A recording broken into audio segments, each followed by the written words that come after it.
त्यांना केंद्र सरकार व राज्य सरकार मार्फत लाभ देण्यात यावा याकरिता ही संघर्ष यात्रा 500 किलोमीटर प्रारंभ झाली आहे.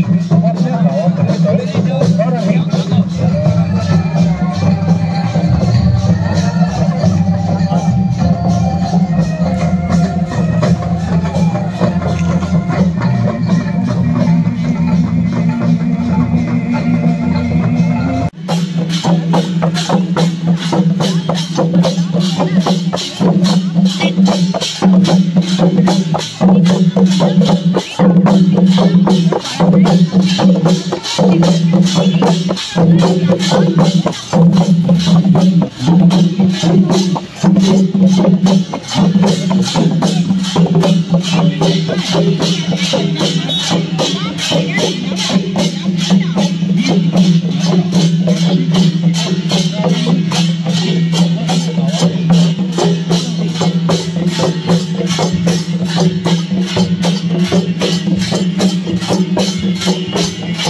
आज जिल्ह्यामध्ये 500 किलोमीटरची पदयात्रा शिवसेना शेतकरी संघर्षाच्या वतीने काढण्यात आली. शेतकऱ्यावर जो सतत भारतीय जनता पार्टी शेतकऱ्यावर अन्याय करते.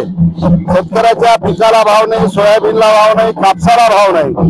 2014 देवेंद्रजीने या महाराष्ट्रामध्ये कापसाला 10,000 रुपये भाव मिळावा, सोयाबीनला 6,000 मिळावा म्हणून पदयात्रा काढली होती.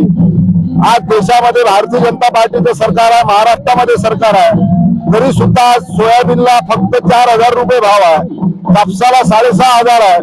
आमची हेच मागणी आहे की सोयाबीनला 10,000 रुपये भाव द्यावा, कापसाला 15,000 रुपये भाव द्यावा. ज्या शेतकऱ्यांना सोयाबीन विकलं त्यांना अनुदान देण्यात यावे, क्विंटल मागे 3,000 रुपये अशी मागणी आमची आहे. देवेंद्रजींनी ज्यावेळेस तुम्ही सत्ता नसताना दिंडी काढली, आज शेतकऱ्यावर अन्याय होत असताना आपण काय करू राहिले, म्हणून शेतकऱ्याला पिकाला भाव द्यावा यासाठी शेतकरी शिवसेनेच्या वतीनं शेतकऱ्याची 500 किलोमीटरची पदयात्रा जिल्ह्यामध्ये काढण्यात येत आहे.